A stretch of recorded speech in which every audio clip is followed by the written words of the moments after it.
Jennifer thought she was enjoying life, not knowing she was slowly ruining herself. She was in her early 20s when she finally got admission into Abia State University. Finally, I'm leaving this community for good, she whispered, staring at the admission letter and trying hard to hide her excitement. Jennifer came from a strict Christian home. Her parents were serious church people, respected and feared in their community. But Jennifer, she wasn't anything like the daughter they prayed for. She had a curvy bouncing body and never wasted a chance to show it off. Skirt is too short, Jennifer, her mother would shout every time she stepped out of the house. Jennifer would simply roll her eyes, sigh loudly, and walk away as if she didn't hear a thing. Her mother tried buying her decent clothes that covered her properly, but the moment Jennifer got her hands on them, she would take a scissors and cut the skirt shorter or trim the tops to show her belly. Her father beat her several times when her mother complained, but instead of correcting her, the beating only made Jennifer more stubborn. It was almost like the more they tried, the worse she became. One hot afternoon, Jennifer stormed into the house from the cyber cafe, tossed the admission letter on the table and shouted, "Finally, I will leave this house for you people so you can have peace." Then she disappeared into her room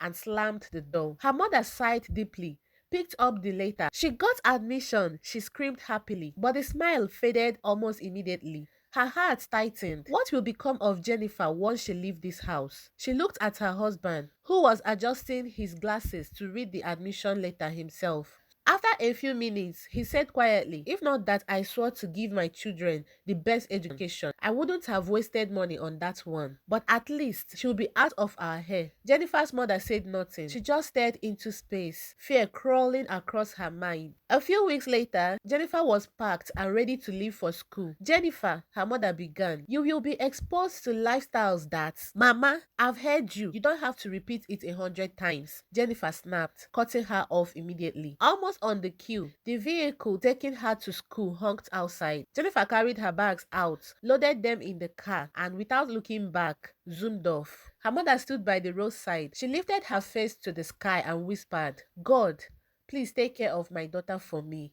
The drive to school was long, but Jennifer didn't mind. She spent half of it staring through the window, picturing how her new life would look. The other half, she imagined the freedom she was finally about to taste. No more shouting, no more mother monitoring her dressing, no more father raising a belt because she wore a mini skirt. Life was about to start sweet. The moment she arrived at Abia State University, she stepped out of the vehicle like a celebrity arriving on a movie set. Her mini skirt bounced with every sway of her curvy hips, and the boys around the hostel instantly turned to stare. "Mado, who be this new fine babe?" one of them whispered. Jennifer smiled proudly. "So this is cool. I must enjoy life here." She did the necessary registration and was taken to her hostel. The room was a small space with 2 bunks. It was nothing to compare to her room at home, but she didn't care. The feeling of freedom was enough. No more waking up by 5 a.m. for morning devotions. No more being forced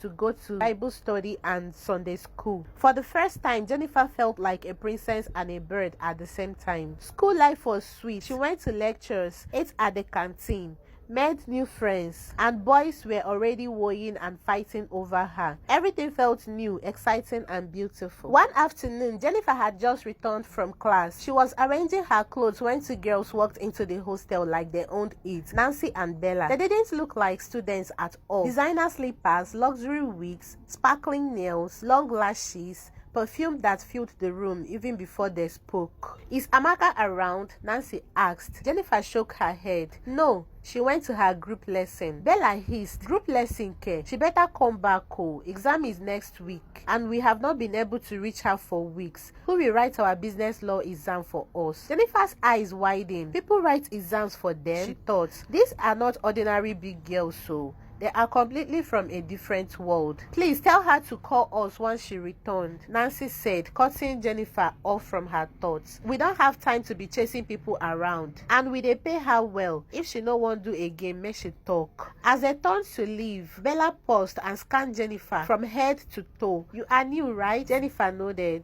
Nancy smiled. "And you fine die.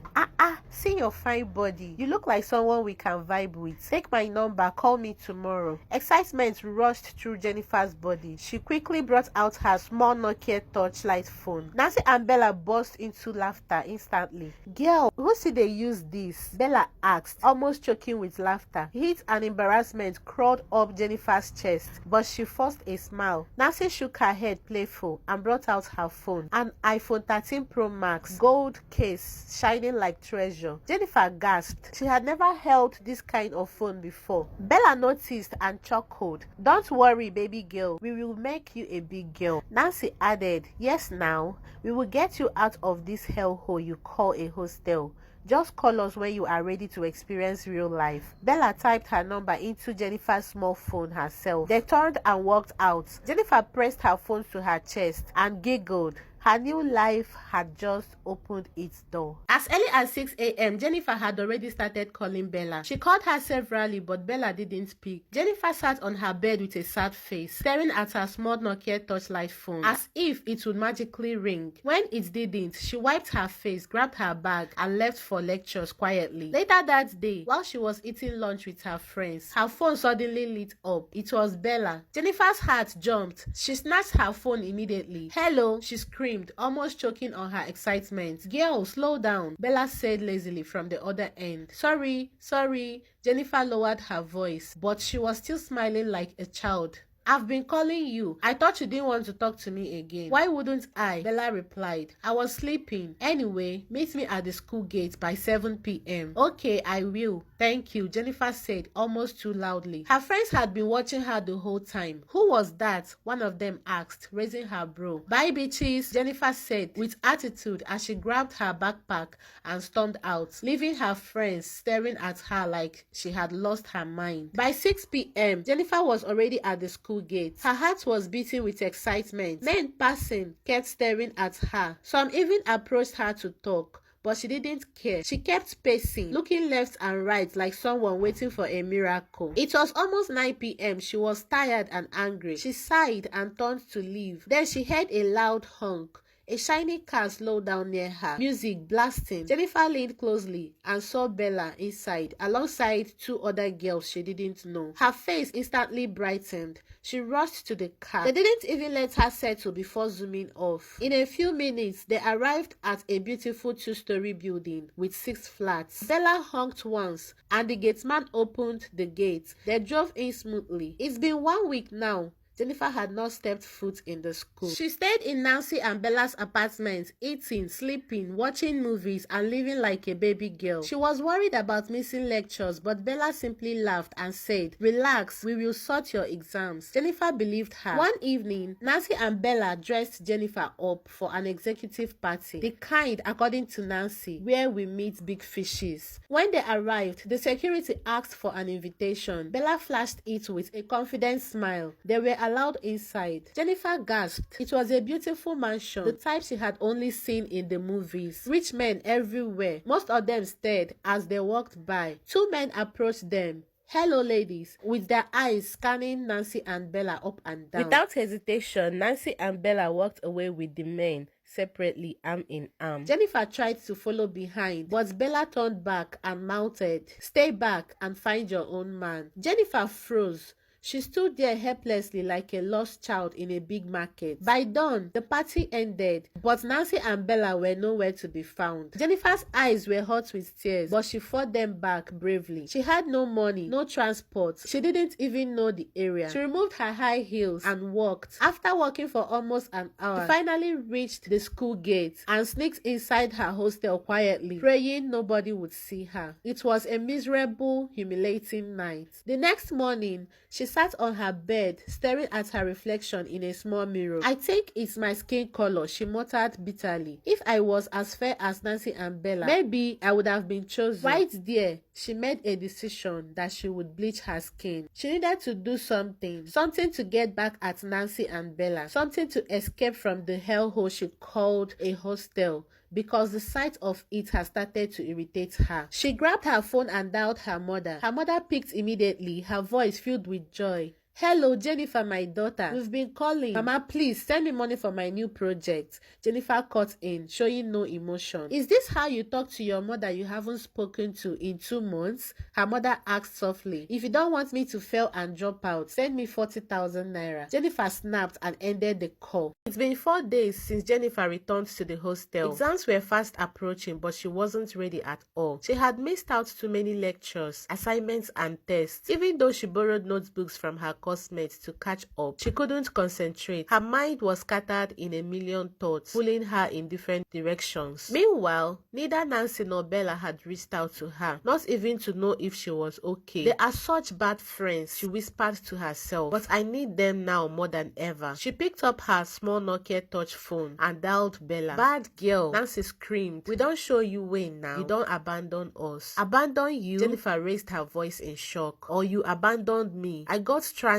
I worked for hours. For real? Bella shouted from the background. We think say you follow one of those men go house so. No, Jennifer shouted back. I walked back to this miserable hostel alone. Sorry babe, we no know. We think say you dey enjoy forget us. You go like come back here? Yes please, Jennifer said, almost begging. Oya now, we go come pick you later. Thank you, God bless you, she said sincerely. Nancy and Bella laughed out loud as they ended the call. Later that day, they picked her from the school and took her back to their apartment. Omo, so with all this your shape, no man carry you? Bella asked Jennifer jokingly. Jennifer sighed. I think it's my skin color. If I was like you too, I for be hot cake. Nancy and Bella laughed and promised to take her somewhere she could get her skin lightened. With her exams handled and sorted by Nancy and Bella, she had nothing else to worry about except her dark skin. So she kept disturbing Bella about it. Bella finally took her to a doctor friend's clinic. The doctor explained that they have cast injections and drips